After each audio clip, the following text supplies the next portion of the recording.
Ladies and gentlemen, a very good morning to you. I'm here with James Perks, who I also know as JP. He's the Lettings Director here at Lex Allan, and we're here to have a quick conversation with you about the implications and unfold on the Renters' Rights Bill. Now, James, what we do know is that it's going to go live to statute on the 27th of December. It is going to be effective from the 1st of May 2026. And you've identified 5 key points that we think we should be sharing with our landlords this morning. Yeah. So what are those, James? So point one was the change of tenancies from fixed term tenancies to periodic. Yeah. So as of the 1st of May, all current fixed term tenancy agreements are going to swap over onto a periodic. And we weren't sure whether existing fixed terms were going to be retrospectively turned into assured periodic tenancies, but they are, aren't they? They are, yeah. Right, yeah, okay, that's quite interesting. Yeah, okay. Yeah, definitely. And point 2 was the abolition of Section 21. So any landlords who can give notice on a Section 21 notice, which is a no-fault eviction. So if a landlord just on a whim wants to get somebody out, a Section 21 would be the effective route to do that. Okay, but that's going to. We all knew that that was going to stop. Okay, and I don't see, as a landlord myself, I don't see that that's a big problem. I don't think so, because you can still serve notice through Section 1 and point 1 and 1A of Section 8 if you wanted to sell it or move back in. So no, I don't think it's. So landlords can still get their houses back or their flats back if they need to do so. Okay, right.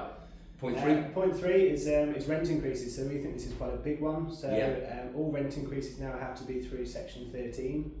So there's a specific protocol you've got to follow as a landlord. And there's now it was in effect before, but it's now the only way that you can increase the rent on a property. The main point about this is that the tenants have a further right to challenge these through.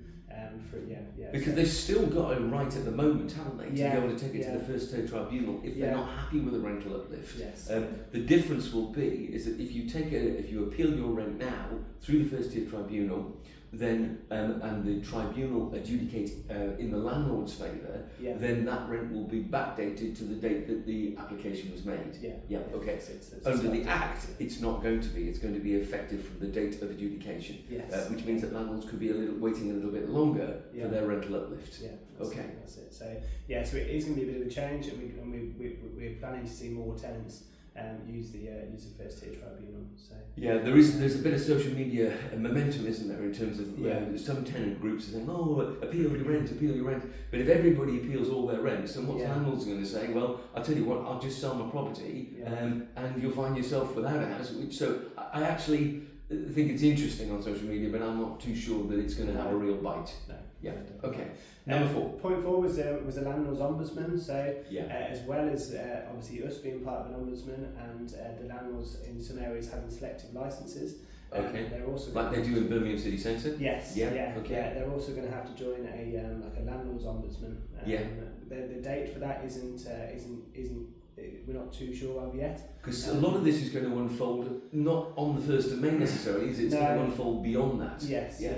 But obviously that's something that we're keeping a close eye on, and it's something that we can help any landlord. Right, so we will advise all landlords in terms of how they have to register with the Ombudsman, what redress scheme they have to be part of. It'll all be formed part of our package. That's it, great. Okay. Fine. And then the final point was pets. So the landlord now cannot blanket say no to pets. They have to have a good enough reason to. It's got to be reasonable, hasn't it? So if you've got a Great Dane in a 1-bed flat, that it's reasonable to say, well, actually, I don't think that's really practical. Or so if somebody's got 4 cats, on a second story, it doesn't really work too well. Exactly. Or if it's in the head lease, that there's no.